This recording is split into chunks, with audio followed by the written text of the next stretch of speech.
La mémoire coloniale a souvent oublié, effacé des pans entiers de l'histoire. Interroger la décolonisation à travers l'art et la culture, c'est l'un des objectifs du festival Néophare. On en parle avec les deux invités du Grand Angle.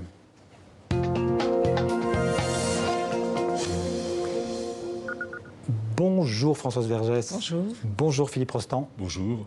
Bonjour à tous les deux. Donc Philippe Rostand, d'abord vous êtes réalisateur du documentaire et l'un de vos films, Inconnu présumé français, sera présenté demain au cinéma des Ursulines à Paris dans le cadre de ce festival Néophare qui a lieu jusqu'au 8 juin.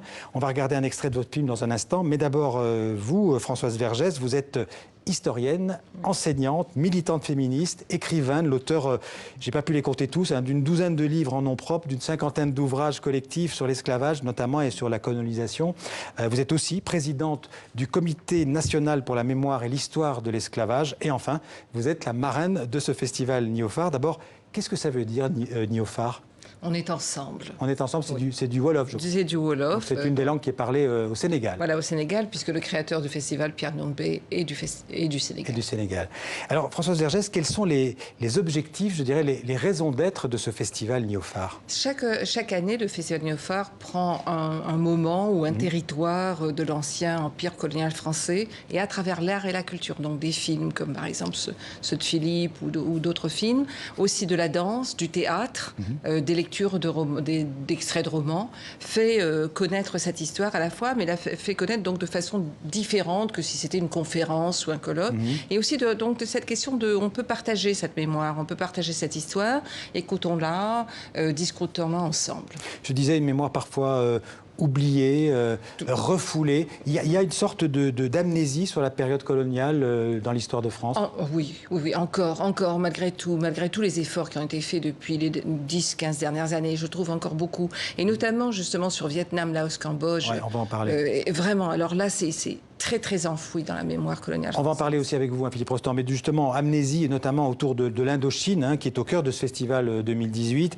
L'Indochine, c'est cette vaste région qui recouvre à peu près le Vietnam, le Laos et le Cambodge actuel, sous domination française, il faut le rappeler, du milieu du 19e jusqu'aux années 50, donc du 20e siècle. Et parmi d'autres violences coloniales, il y a eu celle qui arrachait les enfants nés de pères français, souvent des militaires, et de mères dites indigènes, des enfants métis qu'il fallait cacher absolument. Et 50 ans après, ces hommes et ces femmes ont pris la parole, ils ont la parole dans votre documentaire, Philippe Rostand, Inconnu présumé français. Je vous propose d'abord d'en regarder un extrait, on en parle tout de suite après. Je suis né d'une mère vietnamienne et de père inconnu, présumé français.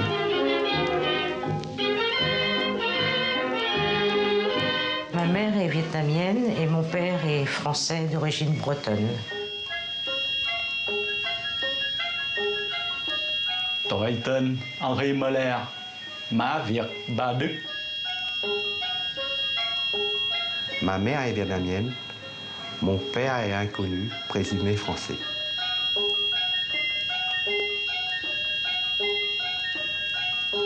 Mẹ người Việt, cha vô dân, dân Pháp. La colonisation a produit une nombreuse population métisse, particulièrement en Indochine. Jusque dans les années 20, l'État français a préféré l'ignorer. Mais ces enfants, souvent illégitimes, furent perçus comme un danger. Leur existence brouillait la frontière entre colons et indigènes.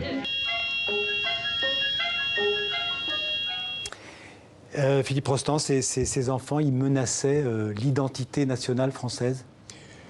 Oui, à l'époque, évidemment, il faut revoir l'histoire, mais c'est vrai qu'au tout début, ça se passait très bien. Il a fallu attendre, je pense, dès la Première Guerre mondiale, Oui, la Première Guerre. où oui, il devenait une menace pour les colons français, la colonie française, évidemment. Mais moi, par rapport à... Vous êtes vous-même un Eurasien, comme on dit, un métis. Voilà, moi je suis métis, mais né de père français et d'une mère vietnamienne. Et je suis né après la fin de la guerre d'Indochine. Donc c'était une dizaine d'années plus tard, donc les mariages mixtes étaient beaucoup mieux acceptés, évidemment. Mais j'avais souvent... C'est quelque chose que vous aviez en vous et que vous avez voulu explorer. Évidemment, parce que Jacques, en fait, le protagoniste de mon film, c'est mon cousin, Jarma. Donc sa maman était la sœur de ma mère. Et j'avais souvent entendu parler de cette histoire, mais c'était en cachette. Souvent, les adultes ne nous racontaient pas ça. Il y avait un tabou à l'intérieur de la famille. Ouais. Et j'ai donc voulu crever l'abcès, en fait. Aujourd'hui encore en France, ces Eurasiens, ces métis, ils sont cachés. Non, moi, je pense pas. Non, c'est fini. C'est fini. Si vous voulez, le pouvoir colonial autorisait les soldats ou les fonctionnaires à avoir des concubines, des maîtresses. Mais alors, une chose, c'était le mariage était interdit, il ne fallait pas, et reconnaître les enfants, il ne fallait pas. Et puis d'ailleurs, certains, quand ils repartaient en France, ils laissaient la famille vietnamienne derrière, ou laotienne ou cambodgienne. Mon propre grand-père de La Réunion, quand il a épousé ma grand-mère paternelle, qui était vietnamienne, à partir de là, il a perdu son travail. Il a reconnu ses enfants. C'était absolument inacceptable. Donc ça, c'est ce que dit Philippe. C'est vrai, c'est qu'il y avait une angoisse, si vous voulez, il y avait une anxiété. Ces personnes, elles pourraient réclamer leur héritage de leur père blanc. Colonial. Pas simplement un héritage financier, mais même un héritage de statut, par exemple. Oui, de filiation, de statut social, de dire, ben voilà, nous... Et donc, il y avait vraiment une très grande peur. Ça, toutes les sociétés coloniales ont eu très, très peur des métis. Les métis, en fait, ils sont étrangers dans les deux mondes. Dans les deux mondes, évidemment, rejetés aussi. Ils étaient des parias aussi chez les Vietnamiens, évidemment. Ouais. Oui.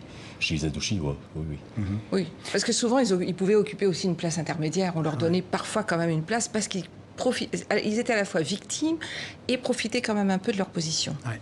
Alors ce qui est débattu en fait dans ce festival, c'est la décolonisation des savoirs et des imaginaires postcoloniaux. Qu'est-ce que ça veut dire? Qu'est-ce que ça implique, les imaginaires postcoloniaux? C'est-à-dire que, par exemple, quand on dit Indochine, il faudrait savoir quand même de quoi on parle. C'est-à-dire qu'on parle d'une fiction totale, je veux dire un mot qui a été donné à 3 pays qui existaient, le Laos, le Cambodge et le Vietnam, que toute la nostalgie qu'il y a autour de ce qu'on appelle l'Indochine, les Anamites, les femmes Anamites, je veux dire certains films que nous ne citerons pas, mais qui ont donné une image complètement nostalgique de cette période coloniale, alors que c'est une période de famine, il y a de très grandes famines sous le colonialisme français, il y a des famines en 1944, c'est 1 million de morts, plus d'1 million de morts. Il y a la guerre ensuite, la guerre quand même terrible. Donc c'est défaire, se poser les questions de cette transformation d'un moment très brutal et violent en nostalgie qui efface aussi ce qui s'est passé et notamment les guerres. Donc c'est déconstruire un peu des représentations que nous aurions dans nos têtes et puis l'oubli.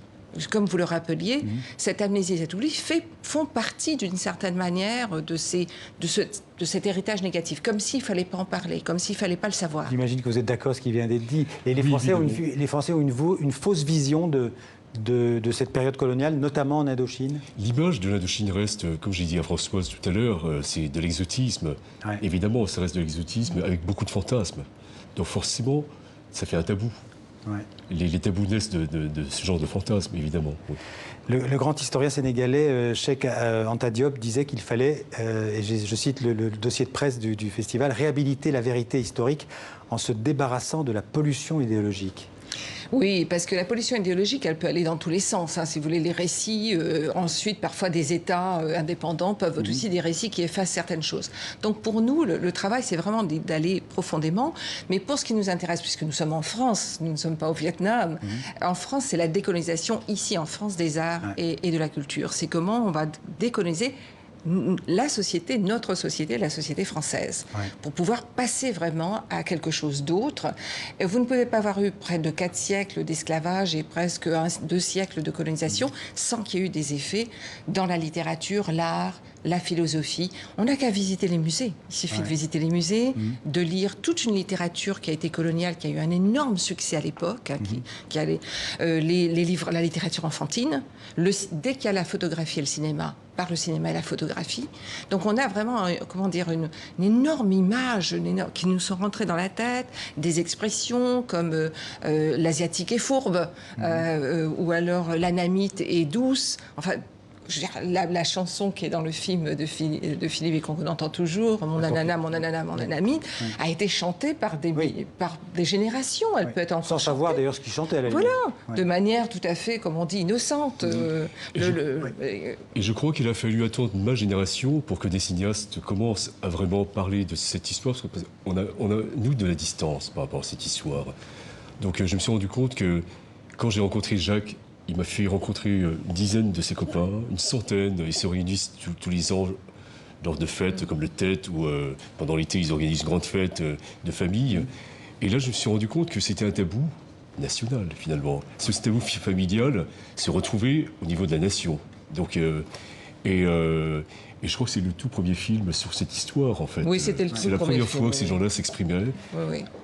Vous pensez que réfléchir ensemble à ce passé colonial, comme vous le faites dans ce festival, c'est une condition indispensable pour solder le passé, si j'ose dire, d'une certaine manière, et permettre ce fameux vivre ensemble dont parfois on se... Oui, tout à fait. Il faut absolument qu'on connaisse tout ça. Il faut se souvenir de Dien Bien Phu, il faut se souvenir de toutes ces choses. Il faut absolument s'en souvenir pour pouvoir passer à autre chose. La société française, elle est faite de ça aujourd'hui. Ah ouais. Hein, encore une fois, je ne parle pas du Vietnam, de du Cambodge. Les gens là-bas font ce qu'ils ont à faire. Mais ici, il faut que le cinéma, il faut que le théâtre, il faut que les musées s'emparent de cette histoire. Il faut qu'on la fasse connaître à la télévision. Je veux dire, il y a des tas de médiums. Il faut que ça devienne quelque chose... Je veux dire, c'est pas simplement le documentaire de Philippe. Il faut qu'il y en ait 60, il faut qu'il y en ait 80. J'en ai fait d'autres. J'ai fait Le Petit Vietnam qui raconte donc l'histoire des premiers camps, des premiers rapatriés d'Indochine.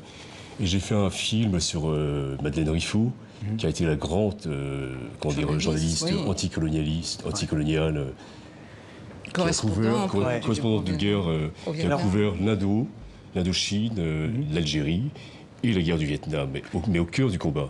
Oui. Alors on parle de ça entre nous maintenant, mais vous le savez qu'en France, certains au contraire veulent en finir avec ce qu'ils appellent la repentance coloniale. Qu'est-ce que vous avez à leur répondre à ces gens-là? Personne n'a jamais demandé la repentance. On ne demande pas la repentance. La connaissance, c'est quelque chose d'abord qui libère. Savoir, c'est vraiment être libéré. Le savoir libère. C'est aussi, pour les arts et la culture, une source de créativité énorme. Il y a encore beaucoup de choses à explorer. C'est aussi passionnant, je veux dire. Donc on n'est pas dans la repentance. La repentance, ça serait d'être comme ça. Au contraire, c'est de multiplier les choses, d'ouvrir, et puis de se soucier aussi de ce que peut-être font des jeunes artistes vietnamiens, cambodgiens, là aussi aujourd'hui, comment eux, ils traitent ce passé, comment ils traitent le présent, et donc d'ouvrir vraiment quelque chose à une créativité énorme et très importante, sans avoir peur de parler des crimes, évidemment. Et vous, Philippe Rostand? Moi, je pense que la grande force du Vietnam, des Vietnamiens, c'est de n'avoir aucune rancune. C'est-à-dire qu'aujourd'hui, les Français reviennent, ils sont accueillis comme des amis. Les Américains, c'est pareil. Je veux dire, les Américains sont revenus. Et d'ailleurs, ils tendent la main aux Américains aujourd'hui. C'est assez... ironique. Ironique. L'histoire devient ironique à ce niveau-là, quoi. Je voulais juste dire quelque chose. Pour terminer, oui. Oui, par rapport aux Vietnamiens d'aujourd'hui, il y a un autre festival qui va avoir lieu donc samedi et dimanche 9 et 10, qui s'appelle Ici Vietnam, et organisé par des Vietnamiens d'ici. Ça se passe où? Alors, ça se passe aux ateliers Varan. Aux ateliers Varan. Oui. Ce sera le mot de la fin, malheureusement. Merci beaucoup Philippe Rostand, merci beaucoup Françoise Vergès d'être venue parler de ce festival Néophare.